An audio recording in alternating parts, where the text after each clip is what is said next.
How's that? And we're live. So, hello, welcome to PC Jack, and welcome to TechFlashback. This is a PC tech and gaming live stream where we just take a look at some of the latest stories from the month that's just gone. And some of them are just really stories that I didn't really get a chance to look at in the month in a particular video. And yeah, just thought it'd be fun to actually go through it with you guys live and make a show out of it, because why not? And like I said, this is a family-friendly show, although there is going to be beer, so there is that. But yeah, let's get to it. But yeah, the whole idea behind this show is just to, like I said, go into a few more stories I didn't have time to cover. But before we begin, I thought we'd just take a look at a couple of news stories, or just the actual news for the channel. And first off, I thought we'd take a look at what is probably the biggest thing that happened so far this month. And as you can see, the channel has now hit over 300 subscribers, which is a pretty decent milestone, which I'm pretty pleased with.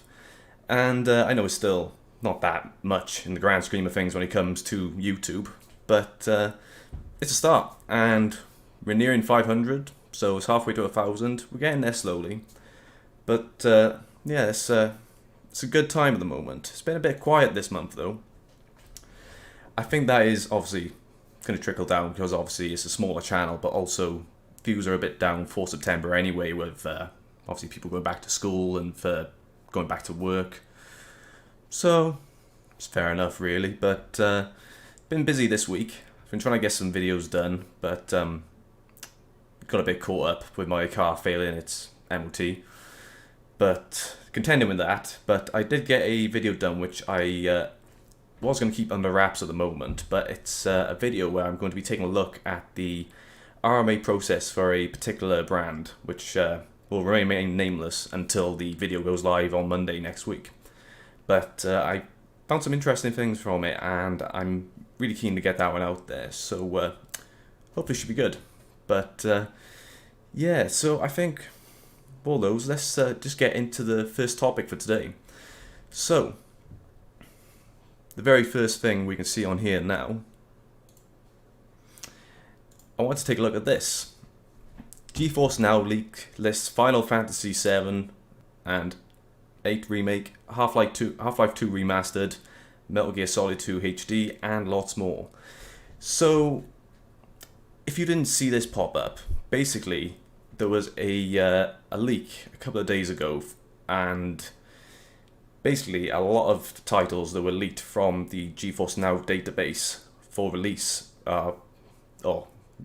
we do believe. Still, it's a bit hit and miss on some of these titles, but there is a bit of credence to it with certain ones, where obviously there is a list on there. If we go through the list of what is actually on there, as you can see, there's an absolute ton of games on here. I believe there was a good couple of thousand that they found. But if I'm looking at the particular ones that strike out to me on here, I have to say ones like, what we got? What is on here? Yeah, obviously the biggest one popping out for me is the Grand Theft Auto Trilogy Remaster. Now, obviously there's been a couple of things popping up about that over the last couple of weeks anyway, so it makes it a bit more believable. But also, there's been... is it on here? Let me have a look. I don't know if it's popping up on this list in particular, but it was showing games like God of War as well, which is obviously a Sony exclusive. So it'd be interesting if that does actually come across.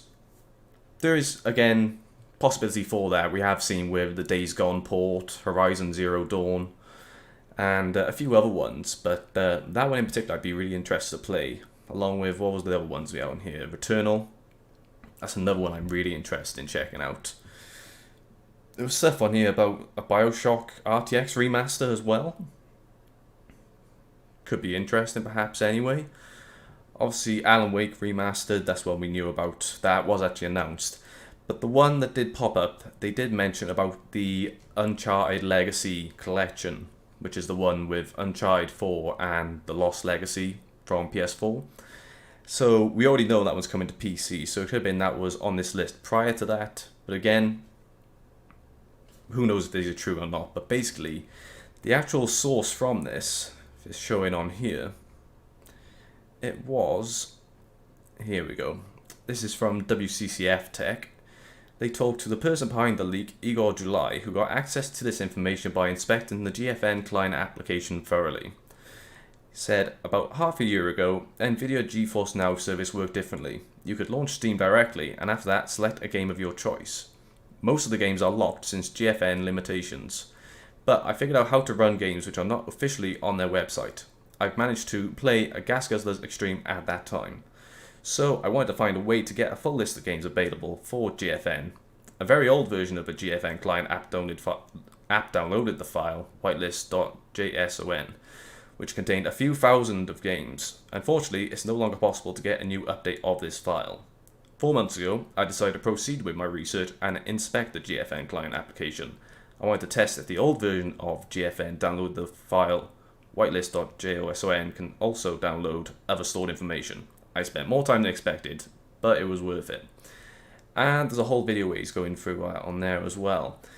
But like I said, you gotta wonder if these are true or not, but there seems to be some sort of legitimacy to this as the details coming in on it. But if we take a look, NVIDIA have actually already responded to this leak, and I've basically said that these are speculative titles. So it sounds a bit like damage control to me, but they're obviously going to have to keep that under wraps. They said that these were used for internal testing only, and obviously they may come to PC, but we're not sure. But that's the main thing they are going to do. They are obviously going to try and keep a wraps on that because it was not supposed to have come out. But with these games, it could be months or years, we don't know. But like I said, they're all speculative on there, so could be something worth checking out at some point anyway.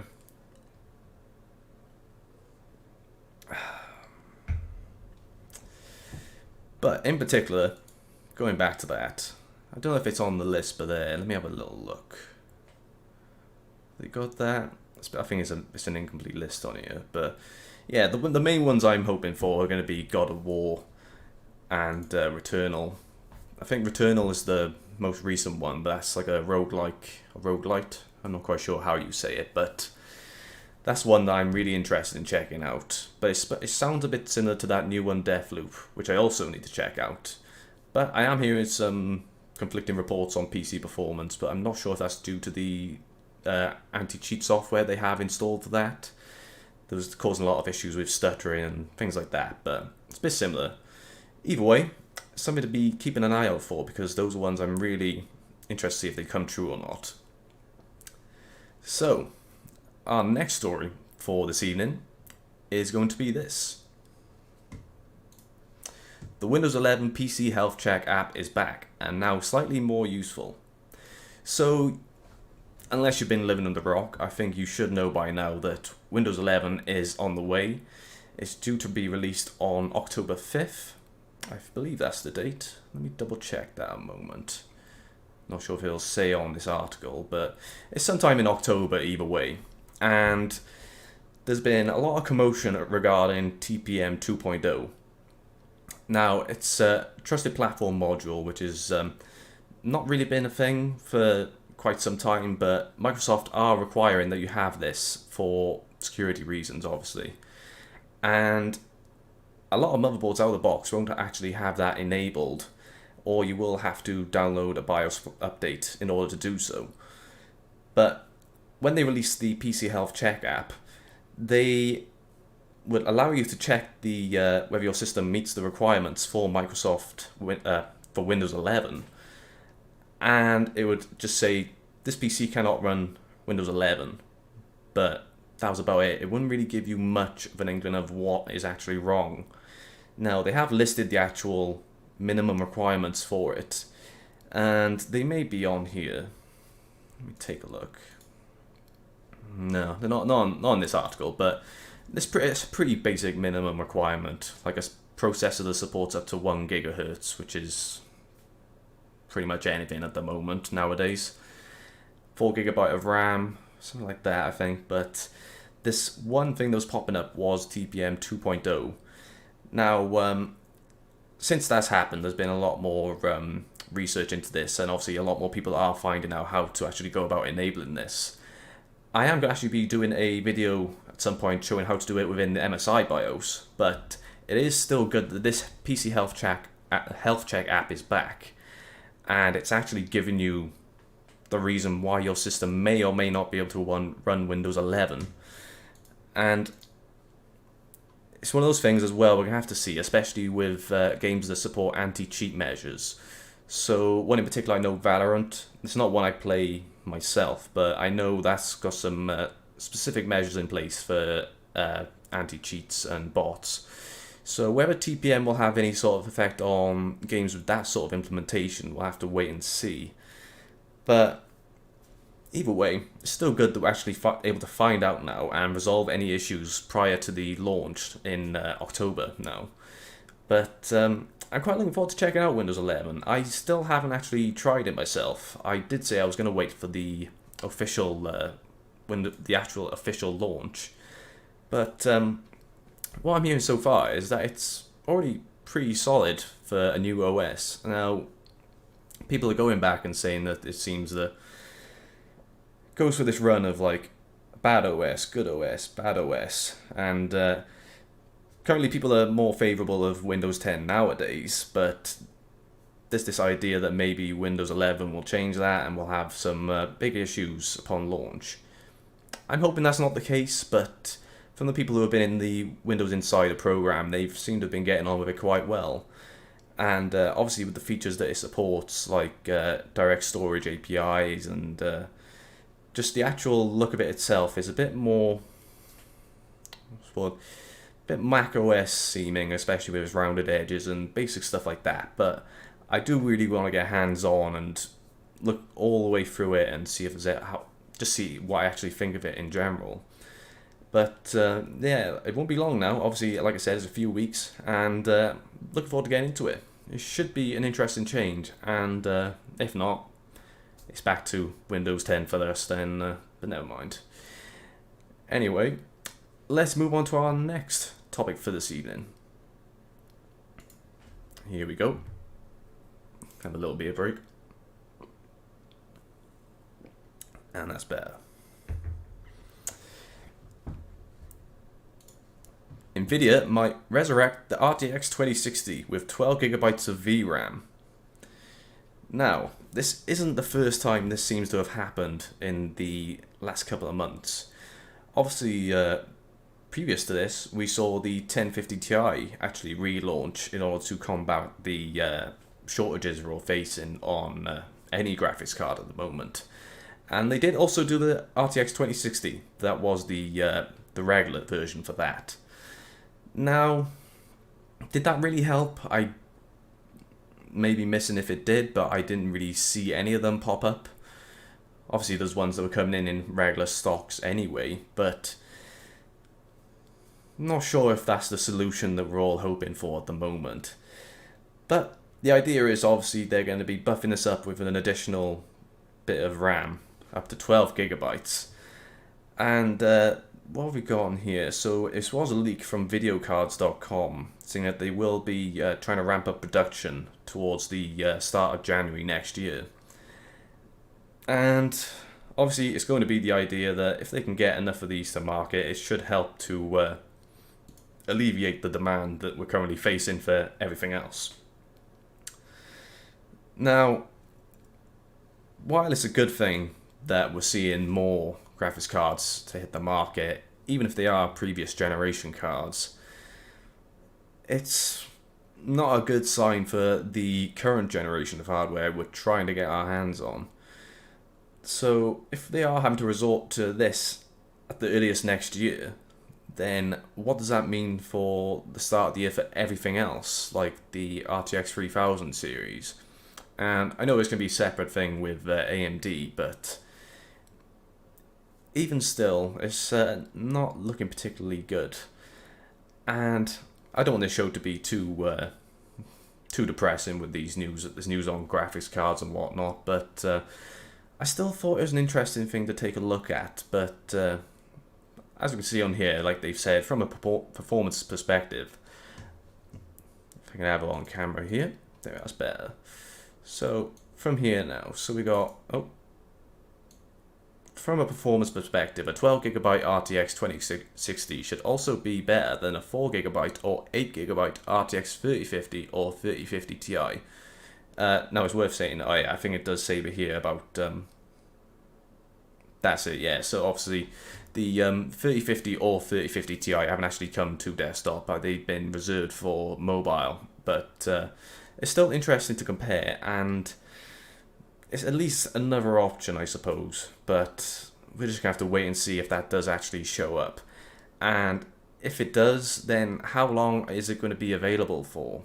I really doubt it's going to be around for very long at all, unless there is some big changes to come after the new year.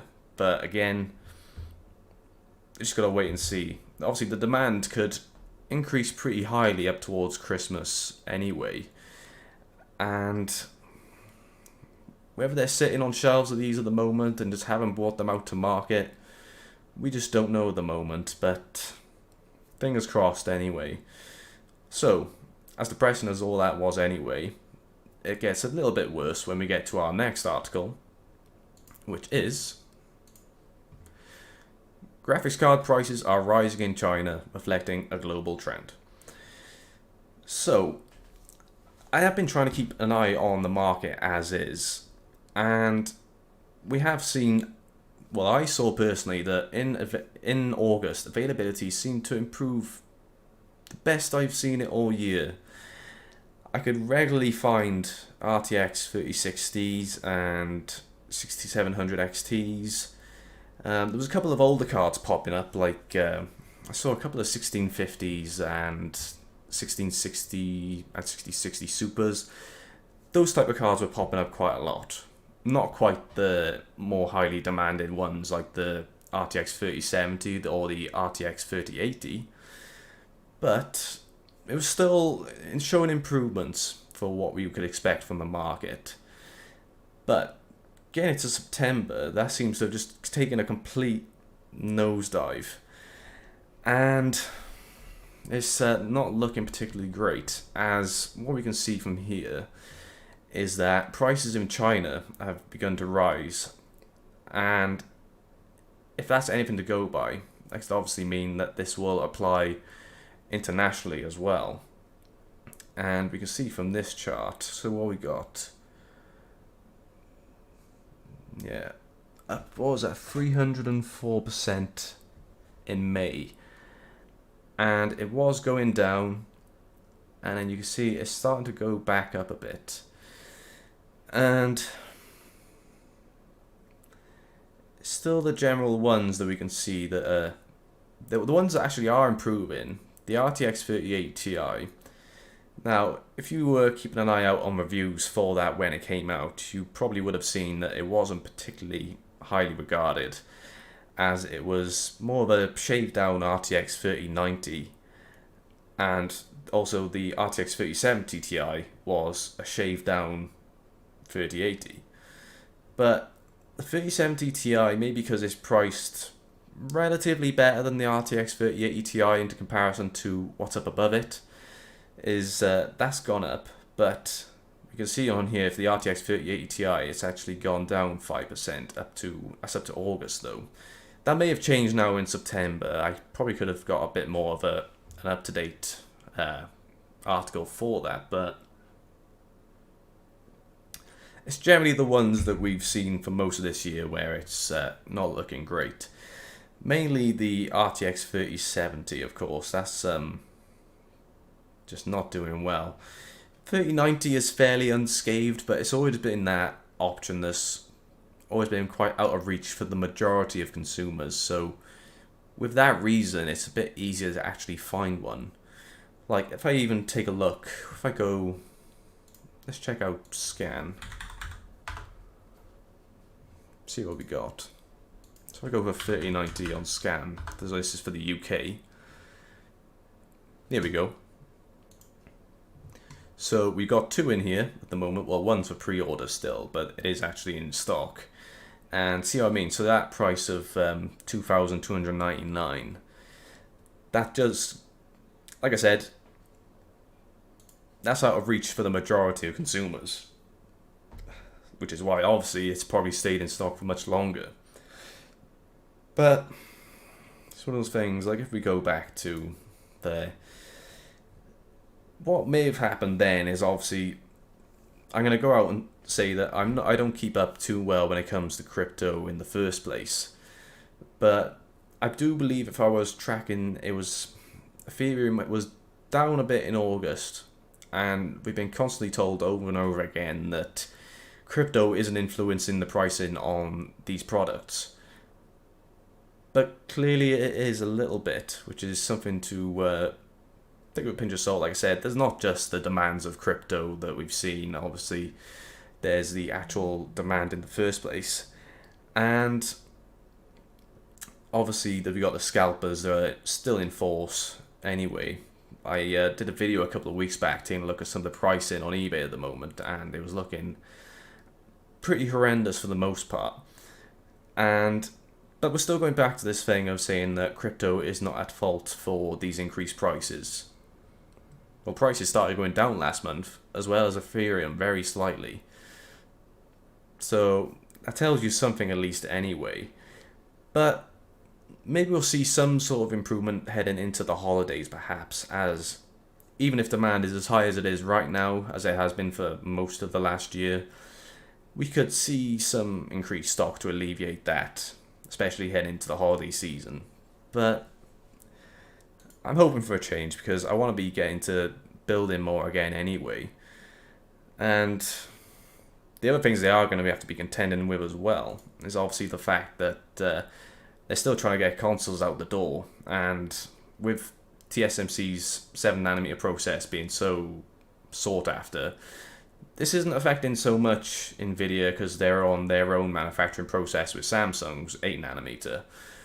But obviously Xbox and PS5, well there we go, Xbox Series X, Series S and PS5, they're on the TSMC 7nm process, so they're still going to be playing up on that as well and trying to meet the demand of everything else. Not even just the demands from the PC, the gaming enthusiasts in general. The automotive industry is still facing a lot of issues with getting chips for cars. So they can't even get the cars out of the warehouses because they're just trying to get the electronics nailed down for them, and they just can't get them whatsoever.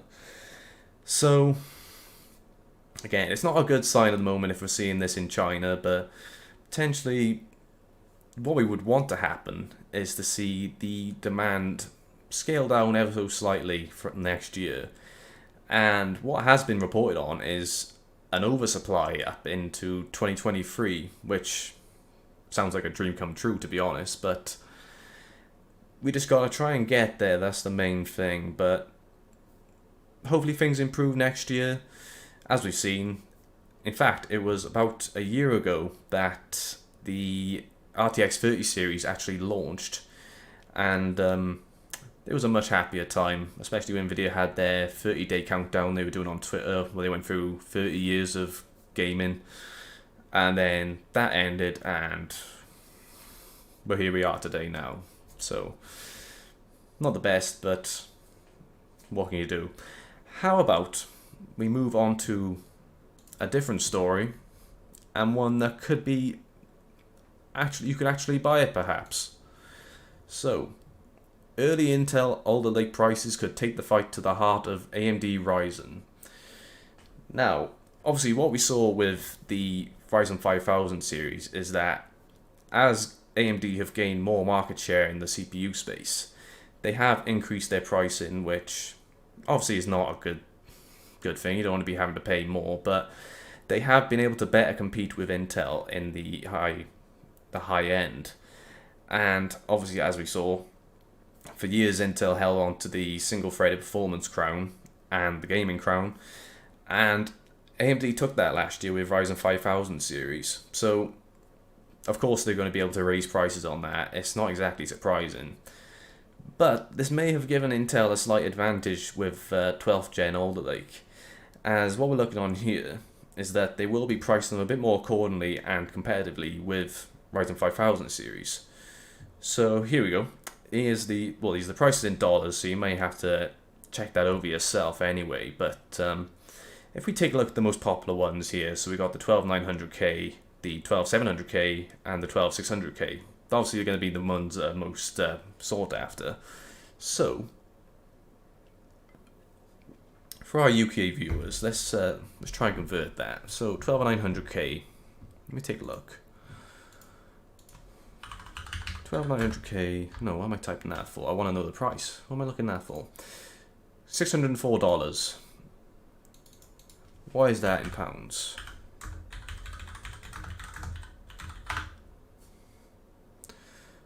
£439. And then what's that? Plus we got VAT as well. I'm not going to do this at every single one, but just to give us an idea. In VAT. I just know plus VAT. Why doesn't Google know this?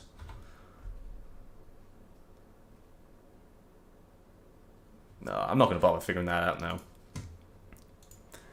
You can look that up on your own time, but it was about £439 minus VAT. But obviously, figure out 20% of that. You know where you're at then. But obviously, with the... Let's look at the 12600K in particular, which is obviously going to compete the most with the 5600X.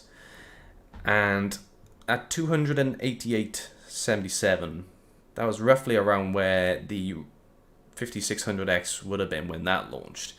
Now, 5600X has gone down pretty well, and in fact, the other day was actually below MSRP, which is pretty good if you consider the fact that when Ryzen 5000 series launched, you couldn't get them whatsoever.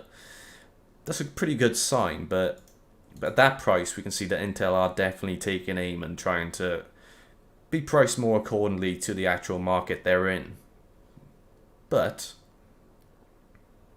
that's quite a change of pace for Intel. They're very reluctant, even on their older hardware, to even drop the prices on those when a newer generation has come out.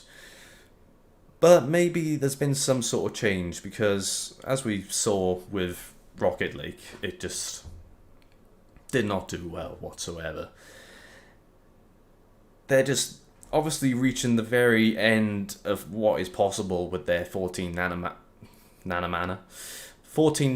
manufacturing process. And if we consider that they started that with Skylake in 2016, I want to say, then they've been stretching that very thin. Obviously, 14 nanometer back in 2016 was a big deal, but do we want to see Skylake 6 times? I don't think we do. Especially when, obviously, AMD's been on 7 nanometer since Zen 2 with Ryzen 3000 series. But this could be a sign of things to come if they've actually managed to nail down this new 10 nanometer process so well. And especially with the fact that they are going to be leading the market when it comes to DDR5 support. And but DDR5 support, and they will also continue supporting DDR4. I actually did a video on that a couple of days ago, so if you want to learn more about DDR5, I definitely recommend checking that out.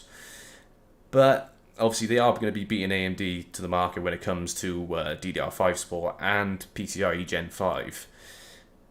But they might slightly be the guinea pigs when it comes to testing that out for themselves anyway, especially when they took so long to get to PCIe Gen 4. But we're still looking... I think it's supposed to be around November we're expecting to see these, unless there's been any changes. And I'm excited to see it. It's been quite some time since I've been excited to see anything from Intel anyway, but they finally seem to be bringing out something that is actually interesting for the market. And it's been such a long time for that, and they've got to catch up a bit. It's worth bearing in mind as well that even though AMD and Ryzen is so highly regarded, they're not top of the market when it comes to market share. Obviously, there's besides the enthusiast space when it comes to gaming and productivity, you got to think about the enterprise market as well, which Intel absolutely dominates. But with the rise of Epic and Threadripper, that is something that is changing a bit more now as well. But with Alder Lake coming up now, I'm really interested to see how well it competes against Ryzen 5000 series. In addition to the rumoured Zen 3D, which could potentially launch in order to better compete with Alder Lake. And with some of the improvements we are expecting to see with the new 3D stacking architecture on Ryzen 5000 series, well, I say 5000 series, they may even call it 6000 series by then, potentially. So it's a good time to buy processors, just not graphics cards. But I can't wait to see a little bit more competition, and it's going to be an interesting time to be buying a CPU, especially a time when you can't buy anything else. So there we go. But speaking of Ryzen 5000 series, let's move on to our next and final story for today, which is EVGA X570 Dark Review. EVGA embraces AMD. Now, if you've not been very familiar with what motherboards that EVGA actually does offer, they've only ever typically provided any platforms that supported, well, provided for platforms on Intel. And a couple of months back, I want to say now, there was rumours starting to circulate about the X570 Dark, which is purely an absolute powerhouse when it comes to overclocking. And you can tell that from this pretty unconventional design, with a lot of people picking out that they'd never seen memory located above the CPU over here. And you can actually see over there, the actual socket itself is rotated entirely. Now, the reason for that is that there's less lanes when it comes to the memory to the actual processor, which is going to mean you're going to get better performance in overclocking. But anyway, the reviews have started to come out for the X570 Dark from EVGA, and the verdict is on it that it's one of the best motherboards you can get for overclocking on AMD right now. And if we take a look at this Tom's Hardware review, so they've got some quick verdicts for here. So built for overclocking, obviously. They've been further validating the performance with this motherboard by they had Kingpin testing this out. And if you're not aware of who Kingpin is, he is a world-renowned overclocker. He's done a lot with EVGA over the last couple of years, especially with his Kingpin graphics cards designs. And he's been testing these out for EVGA internally. And it's possibly been one of the first things he's worked on in several years to do with AMD. I believe I was watching something with Gamers and Nexus where he said the last thing that he had touched from AMD was Phenom, so that's going back quite some time. But yeah, so like we said, it's got a robust 90 amp hour delivery, especially as you can tell with this proper hench VRM design over here. I'd love to see what this board can push, but I'm hoping we'll see some third-party benchmarks, in particular, start to come out. Well, I know we got reviews coming out now, but I want to see some more detailed reports on this as well. And also features support for SLI on X570, but SLI is dead. I don't really... Well, I say dead, at least you could be doing something interesting with dual 3090s on there, I suppose, but day-to-day use, not really interested in that. But this is what I find funny, expensive. It's like, yeah, I think we knew it was going to be expensive. Here we go, near $700. Now, the average Joe does not need a $700 motherboard. It looks absolutely incredible, and it definitely has the performance to boot, but you don't need a $700 motherboard. It's so tempting though, I just gotta look at it. I love that board. I am in the process of planning out a test bench, as I'm going to do some more well-rounded testing when it comes to different components. I'm not 100% if I'm going to go ahead with it and what I would use, but with obviously this coming up and the launch of Z690 coming up soon, I'm still not sold 100% on what I am going to go for. But that's such a tempting one, but at that price, I'm really struggling to even justify it on there at the moment. But I would love to have a go with this. What have we got on here? Anything else? Oh, there's another bit more of an interesting shot of it, but there, if we blow that up. Yeah, so you can see that 90 amp hour design on here. That is hench as hell. And then you've got this heat pipe going through your VRM as well. And I do like these angle power connectors. It's a bit easier. Obviously you got power and reset, which is pretty handy, especially when you consider the fact that this is most obviously going to be on a test bench setup. I would expect, based on the fact that it's an overclocking motherboard. You're not really going to be using this in your daily driver. You might be, I don't know, but either way, it's still a handy feature to have. In fact, well, pretty much everything is angled on there anyway, and obviously you got this quite large heatsink covering your M.2s, but I haven't seen it as close, but there you can see that heatsink design over the VRM, and that is pretty hardcore. There's a couple of other features of that though. What am I going to here for? That's not what I was looking for. Where did it say? Ooh, there we go. If we take a look at that naked VRM there, that is a lot of power delivery. I don't think you're going to be struggling at all when it comes to this. Here we go. So it's using a 17 phase VRM, but that is so quite limited in the I/O though, which is well, not surprised. You don't exactly need too much anyway. But for the price $700, I want everything on the rear anyway. But never mind on that. But the overall verdict is on this is that it's going to be, like I said, really expensive, but it's gonna run like crazy, and I'm looking forward to seeing some LN2 overclocking on this. That'll be pretty interesting to see with this motherboard. One of the things that I'm going to address before anyone does mention about it though is this only 2 DIMM slots. Now for that, the main reason is going to be that it's going to be a lot easier to overclock just 2 DIMMs rather than having it spread across 4 or more DIMMs. So that's the reason they've done that. So similar to how it would be with like a mini ITX motherboard, but obviously in an ATX form factor to accommodate this absolutely insane power delivery. But EVGA, if you ever watch my videos, please send me one. I'd love to try it out. But the good news is that they are going to be bringing out a slightly lower end one, still on X570, but it's going to be a for the win model. And that one should be a bit more approachable, well, achievable for the average consumer.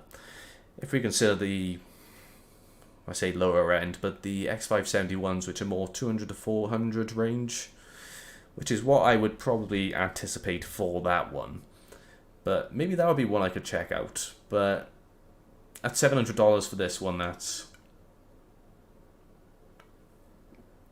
pretty steep. But again, I can't wait to even get my hands on anything for that.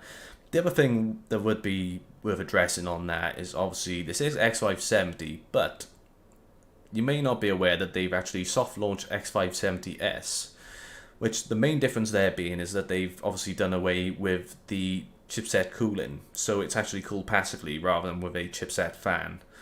So for a motherboard like this, that wouldn't be something I'd be particularly concerned with, because you need all the cooling you can get when it comes to this. Maybe not for the chipset itself, but it's still something worth noting. So it is to do with the X570S lineup, which is actually available now. That's across a couple of ones, like I believe Gigabyte and Asus have already brought out their own ones. But for this one in particular, it is X570S. still, I'm looking forward to seeing when the For the Wind comes out. But like, I would love to go crazy with this one. Just look at that one. That is an absolute beast, and I wanna use it. Anyhow, that is actually the entire show. That went by pretty quick. Like I said, it was just a like a soft launch for this, and I quite enjoyed it, to be fair. I wanted to just get my feet wet with it a bit. It's been quite a long time since I've done any sort of live streaming. And at least now I've kind of done this, so it's going to get me a bit more familiar with the format. And I'm not quite sure when the next one will be. It'd be great to do it every week, but like I said, I want to cover a few more topics, so it may turn into a monthly thing. I haven't quite decided yet though, but I just wanted to do this one tonight just to gauge the interest and see how I feel with running along with the show. But may potentially introduce some other features to the show, like maybe Q&A at the end, stuff like that, if there's the demand. Maybe try and aim, like I said, maybe do for once a month for now, and see how it goes from there. But yeah, I enjoyed that, to be fair. I'm looking forward to doing another one already. So yeah, thanks for watching. If you enjoyed the show, then please feel free to like and subscribe for more videos on the way soon. You can check out my channel if you want to see the usual stuff I get up to. And obviously, if you're watching this now, it's probably not too much of a thing to be thinking about, but I will make sure that this is available after the stream has ended if you missed the show, and you will be able to watch the whole stream in its entirety after that. So yeah, thanks for watching, and I'll see you next time.